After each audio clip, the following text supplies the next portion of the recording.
How annoying is it that this has become the standard? I wore these.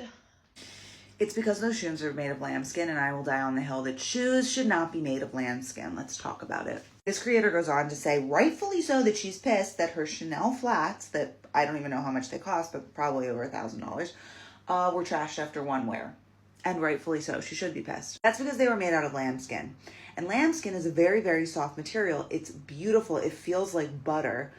But it should not be used for all applications. Just because something is soft and feels good does not automatically make it more luxurious, especially in the world of leather. And you might be looking and watching this video and being like, who are you to sit here and tell me about it? My name's Cassandra. I work in the leather industry in Florence. I have my own brand. I've worked in leather for 15 years. And on this page, I put the luxury brands on blast a lot because there's some shady shit that's going down across the board. And I just don't want people to get taken advantage of. There are so many shoes that are made out of lambskin where they cover the heel in leather, lambskin leather, and you wear it once, the heel gets scuffed, and you've got to bring it to the shoe repair, and the shoe repair goes, I don't know how much I can fix this, and then they do a miracle job, and then you get all excited and you wear them again one night, and then lo and behold, they're scuffed again, and you've got to bring it back to the shoe repair, and it's a merry-go-round, and it sucks. There are some applications that lamb leather could be used, linings for sure. Definitely if you have strappy sandals, the cording is often made out of lamb leather, but it has a cord inside, so it's a completely different thing. Overall, it's a shit material to use for shoes. But luxury brands are no longer in the business of building things that last, for the most part. They're just not. They're in the business of built-in obsolescence because there's only a finite amount of people that can afford over $1,000 shoes and over $5,000 bags, and they need to give you reasons to keep buying more.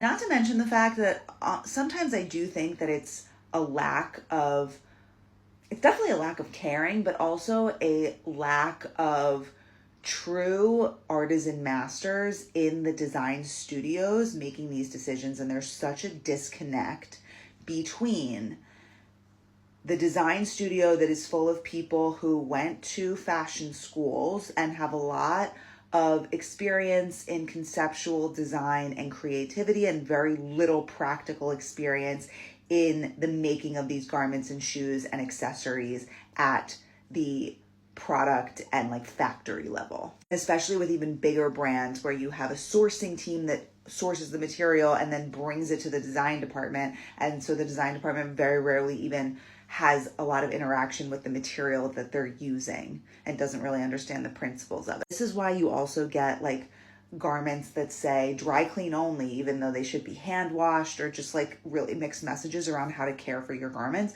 because it's just easy to put dry clean only on it. Anyway, the EU eco design principles that are coming into effect in 2027 mandate that brands need to start designing for repairability and durability.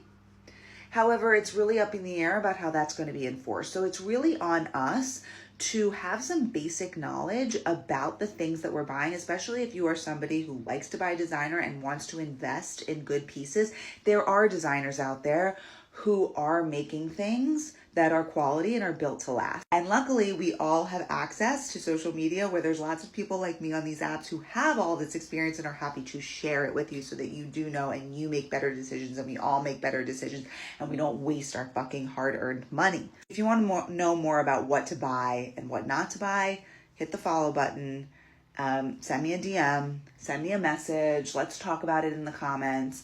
I am here to make sure that you don't waste your money. And if you want to check out some really high quality, well-made leather goods, click the link in my bio and check out my handbags. Ciao from Firenze.